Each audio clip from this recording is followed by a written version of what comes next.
Finally got the camera fixed. So sorry about that, stupid me. But please subscribe, like, and share.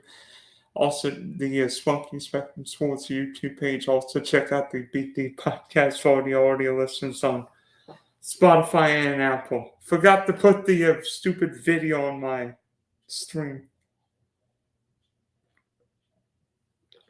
Dang it. Hope everybody can see me now. Sorry about that, but just talking about the Bengals, and even if you want to go back to a great '98 Viking team where Randall Cunningham, Randy Moss, and Chris Carter created a dynamic tree.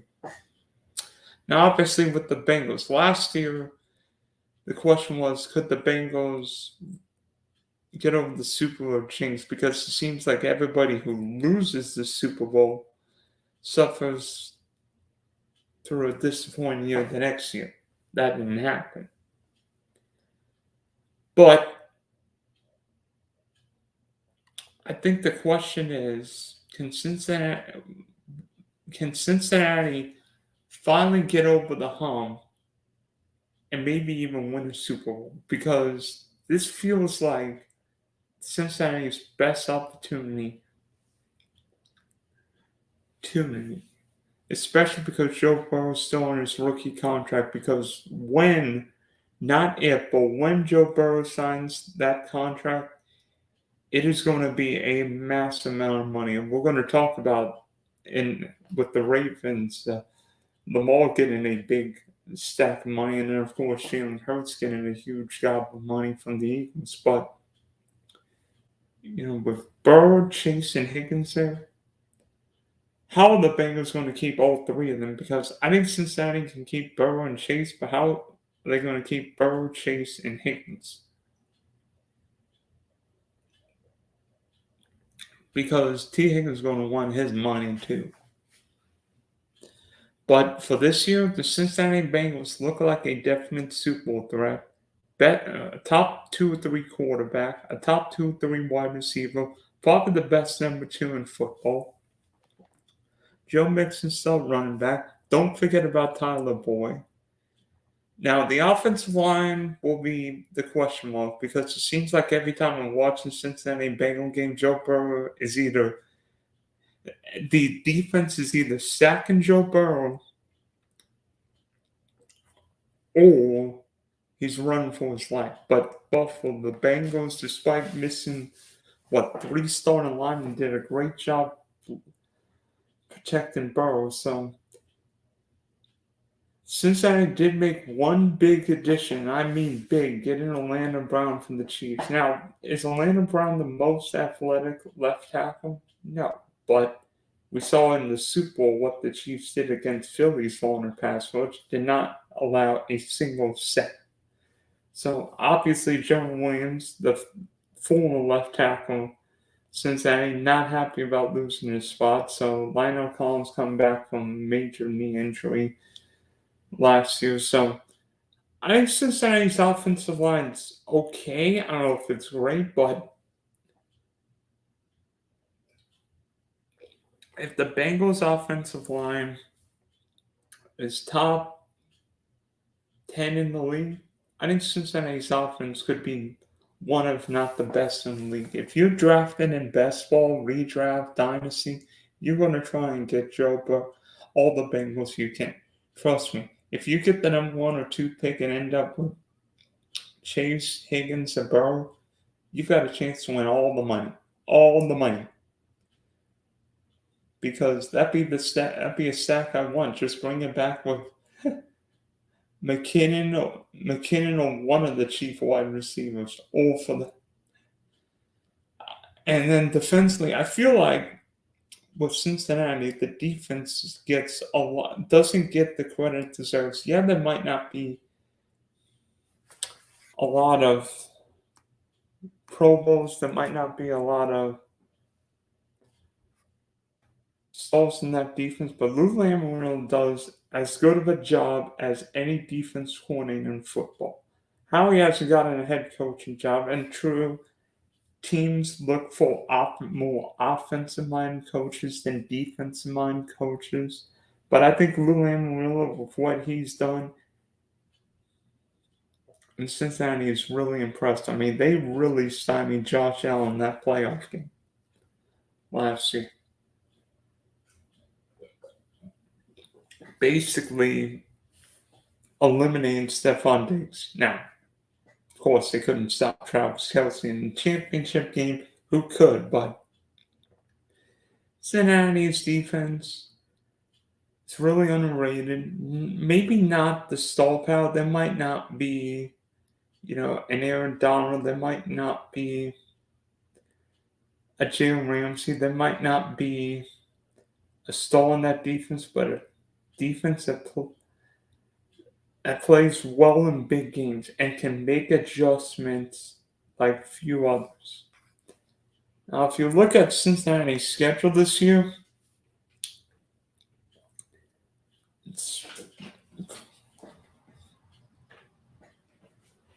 it's sort of interesting. They open in Cleveland, then get Baltimore week 2, a Monday night Super Bowl rematch against the Rams, and then consecutive road games against the Titans and Arizona Cardinals before Seattle week 6, and then a bye, and then the fireworks start coming at San Francisco, Buffalo, Houston, Thursday night game in Baltimore, Pittsburgh, a Monday night tilt against the Jags, Colts, Minnesota, and then week 16 at Pittsburgh, week 17 at New Year's Eve at Kansas City, and then closing out with another Battle of Ohio against the Browns. So the schedule, I mean, couple the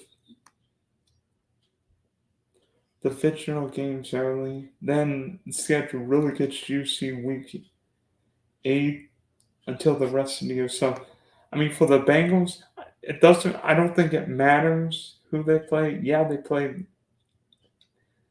the AFC South, play the NFC West, get Minnesota as the extra NFC game this year.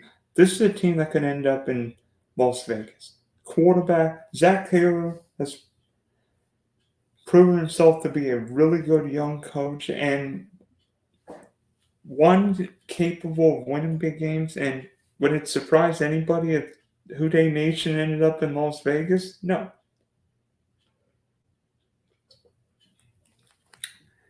Now we head from Cincinnati to Crab Cake Kingdom and the Baltimore Ravens.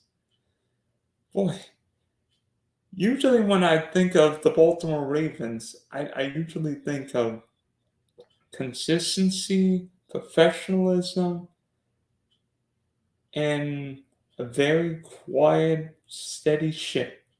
Well, this offseason was anything but that because the Ravens were and Lamar Jackson were in a contract kerfuffle because there were rumors: would Lamar leave? Would he want a guaranteed deal? Would he want a Deshaun Watson deal? Would he want out? Well, the Ravens finally locked up Lamar, and everybody won in that deal. Lamar got its money. The Ravens kept their star quarterback, and there's no contract holdout. Lamar will be the under center in Baltimore for years to come. But there are changes in Baltimore. Todd Monken, the former Georgia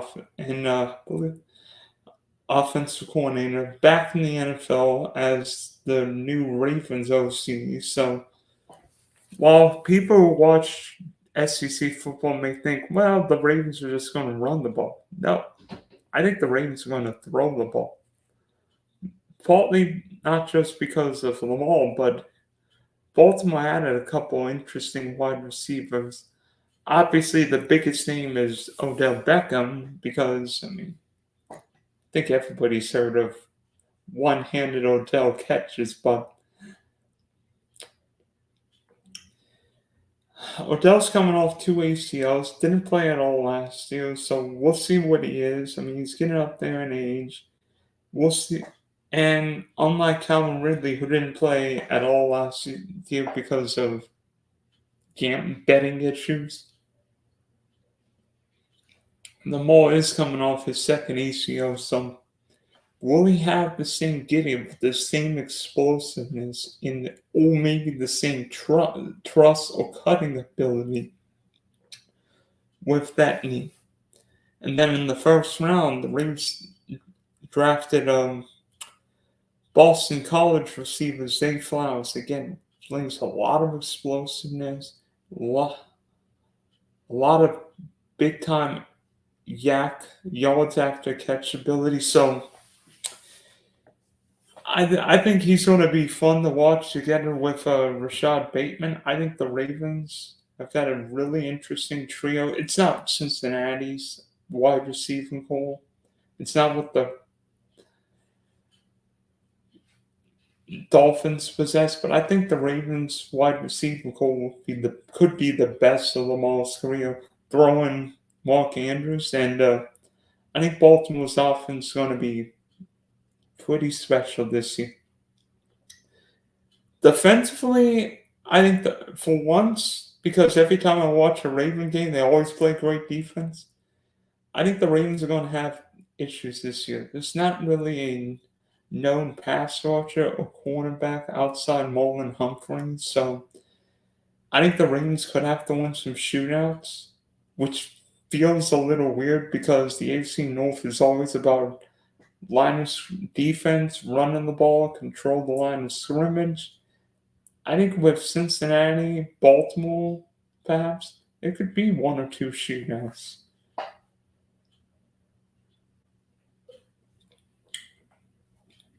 This year, and let me take a look at Baltimore's schedule.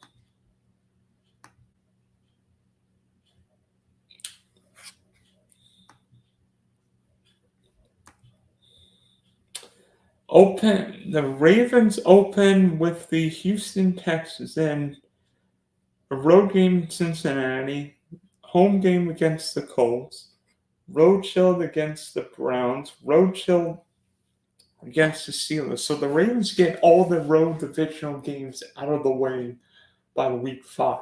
Very interesting. And then at Tennessee in London.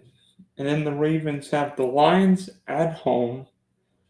Then go to Arizona and Glendale, host the Seahawks, the Browns, and the Bengals on Thursday night, and then play the Chargers in LA. But that's coming off a 10-day break, so the Ravens don't only have one road game for the month of November. That is very interesting. The Ravens won't leave Baltimore after the Week 8 game, Arizona, until Week 12. And then the Ravens have a bye, and then a home game against the Rams, and then back-to-back primetime games against the Jaguars Week 15, then Christmas night against the 49ers, before ending with consecutive home games against the Dolphins and Steelers. So the Ravens have a lot of division road games early, and then a lot of home games toward the end. Some difficult road games at LA won't be easy. Jacksonville with Trevor Lawrence, trust me, the Ravens are going to want revenge for how that game ended, and of course San Francisco in the Bay Area. But are the Ravens the favorite in the AFC North this year? Probably not. I think Cincinnati is, but could the Ravens be another wildcard contender? I don't know. I mean, can Lamar stay healthy? I mean, if you told me Lamar was playing 17 games this year, I think the Ravens could be a playoff team, but there are just so many teams in the AFC this year. Kansas City, LA, Denver, Jacksonville, Buffalo, Miami, New York, the Jets. It could be 10, 11, 8 playoff teams from the AFC, and I don't wouldn't that wouldn't be crazy this year. So I think the Ravens are going to be excited. I think they're going to put up a lot of points this year. Can they stop people? Will Baltimore A stop people and B keep them all healthy? Because if Lamar is not healthy this year, I don't think the Ravens have got much of a prey. From Baltimore to Pittsburgh, the Pittsburgh Steelers are on the clock now. So obviously the Steelers got a few Lombardi trophies. It's been a while since the Steelers have played on Super Bowl Sunday since Super Bowl 43 against the Arizona Cardinals just up the road. But when you think Pittsburgh, you think defense and dominating the line of scrimmage. And Pittsburgh's defense is going to be great again. It should be really good again this year. TJ Watt is so much fun to watch. That guy can. I might get a headache just watching him sack my quarterback. Back this year. Now,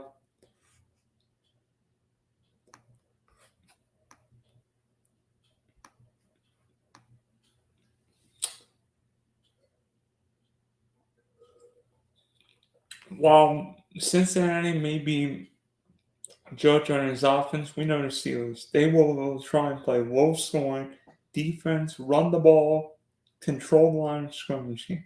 TJ Watt, Minka Fitzpatrick. But I think Pittsburgh's offense is going to be very interesting to see. This will be year 2 of Kenny Pickett. There were a lot of good moments toward the end of last year. Obviously, maybe his best moment, not his best game, was the Saturday night tilt against the Las Vegas Raiders, where Pickett made some really big throws in appalling weather condition against the Raiders. Of course, they would play. Of course, the Ravens and Steelers were playing a Saturday night game where literally every game on the East Coast would be impacted by rain, snow, wind, cold. It was only that the Ravens would have been perfect for Franco Harris. Unfortunately, we lost him just before the 50th anniversary of the Immaculate Reception, or maybe if you're in Oakland or Las Vegas now, the Immaculate Deception. But obviously, Pickett showed a lot of promise, made some big made some big throws. Might not have the biggest upside, but I think he can be a competent starting quarterback. Obviously, Najee Harris is going to be key. Greatest rookie, not quite as good last year, dealing with that Liz Frank injury, but I think Najee will be good again this year. The Steel offensive line should be better. So I think we'll see more of the Najee Harris from 2021.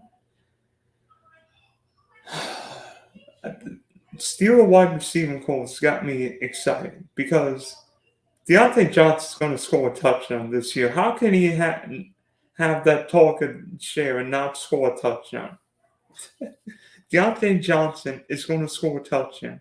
If you just look at touchdown regression in reverse, Deontay Johnson is going to score a touchdown, and potentially several touchdowns.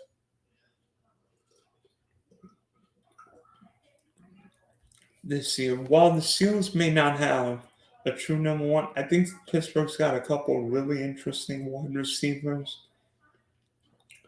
Of course, George Pickens, the former Georgia Bulldog.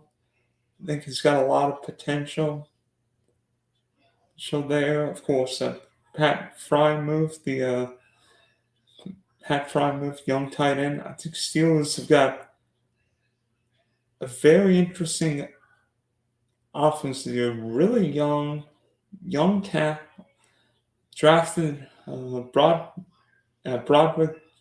Jones, Jones, the tack from Georgia. So Seals got some really finally invest in the offensive line. I think the question is, can Mike Tomlin develop the O line? But there's a lot to like about the Steelers. I think if everything goes right, this is a playoff team, even without the best quarterback in the UFC, because we know what Tomlin can do energy-wise, and that defense will keep Pittsburgh in a lot of games. Will Pittsburgh contend with Cincinnati and Baltimore? We'll see. Steelers open with San Francisco at home. I think that is key for the Steelers that they get the Niners at home early. Get that tough game out of the way. Because their question marks whether or not Brock Purdy's even healthy for week one.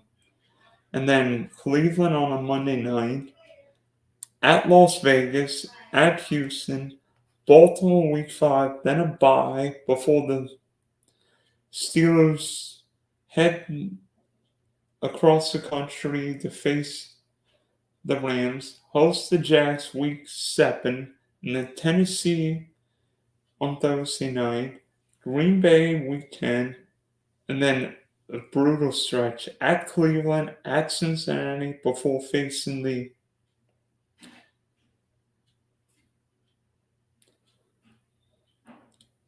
Cardinals, and then Patriots at Indianapolis, Cincinnati at home week 16, then finishing at Seattle. Oof, long cross-country trip there in Baltimore.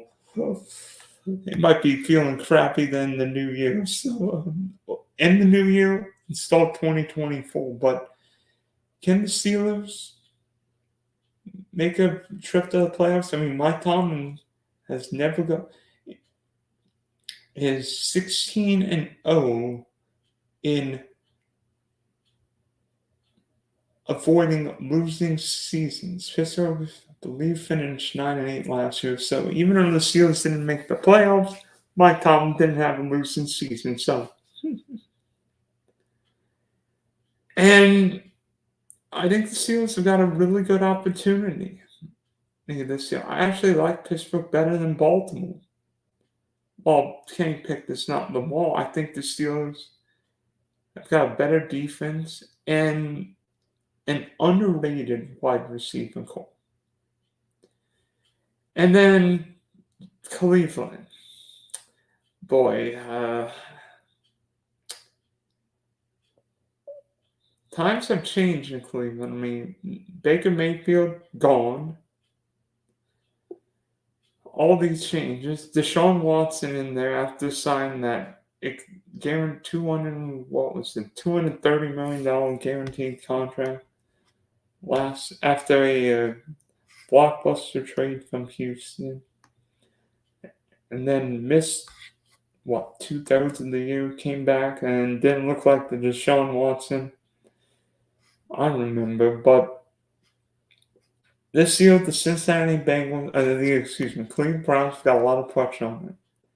Because if the Browns don't win this year, I think Kevin Stefanski's gone.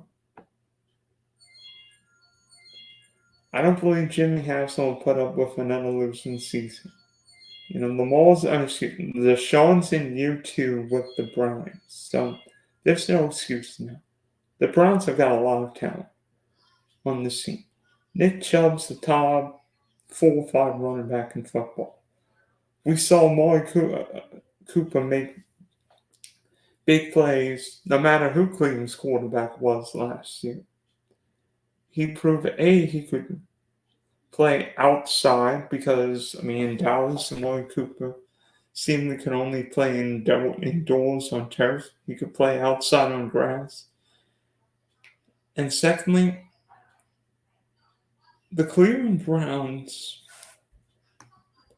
they got a little unlucky in a couple of those games last year because seemingly the Browns were playing close games every other week.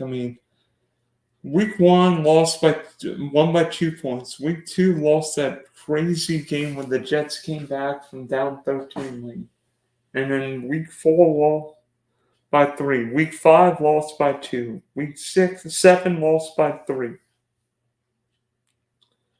Even the game that was moved from Buffalo to Detroit, the Browns winning at the end, beat the Bucks, beat the Texans, beat the Ravens, lost to the Saints in appalling weather, and then split with Washington and Pittsburgh at the end of the year. I mean, I think if if the Browns had gotten more breaks last year, I think that's maybe an 9-10 win team, and that could have been a playoff team. But we know what happened. So obviously, a lot of expectations. There's a lot of pressure and a lot of scrutiny. Did the Browns overpay in terms of picks and or money for Deshaun Watson? Because there's a lot to like. I mean, Njoku tight end, Myles Garrett on defense. But I don't know what to think of the Browns this year.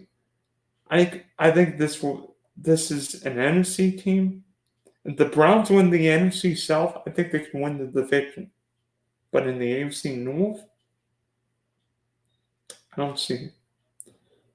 I think Kevin Stefanski could be coaching his last season in Cleveland because I think there are 3 or 4 head coaches on the hot seat. No seats hotter than Robert Saleh in New York, but I think Kevin Stefanski's not far behind him. I think Ron Rivera, especially a new owner coming in Washington, could be. And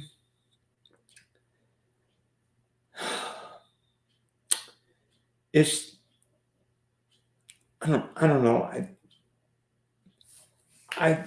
I don't really see the Cleveland Browns as a contender in the AFC North. Yeah, they added Elijah Moore. Yeah, Donovan Peoples-Jones is there, but I think there's something fundamentally wrong. I think the Browns, to be honest, are just cursed. I don't see this team contending. And I think Cleveland's going to be at the bottom of the barrel of the AFC North. I think we're looking at a 6-7 win team. And very likely some changes coming. Because if the Browns go through another double-digit loss season, somebody's getting fired. And you can't fire the owner. So I think Kevin Stefanski is on the hot seat and could be axed if the Browns don't win this year. Cleveland's schedule, start with the Battle of Ohio against the Bengals, at Pittsburgh, Tennessee and Baltimore at home, bye week, then San Francisco at home, and then consecutive road games, week 7 and 8 against the Colts and Seahawks, Arizona at home, and then tricky stretch, week 10 at Baltimore, Pittsburgh, at Denver, at LA, and then Jacksonville, Chicago at home, at Houston, revenge game for Deshaun Watson, and then the Jets on a Thursday night before finishing at Cincinnati. I mean, it's not an easy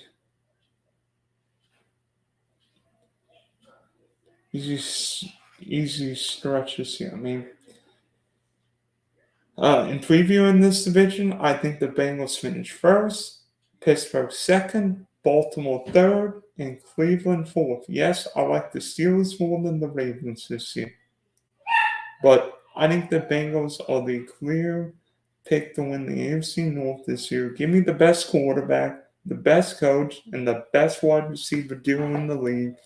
That's it. I think the Bengals, seemingly after not winning a playoff game for 30 years, could go back to back to back in the AFC North this year. And then all the Steelers, Raven, and Brown fans will could sack me if they don't win the division this year. But thank you for tuning in to my AFC North preview this year, and we'll be back with more later.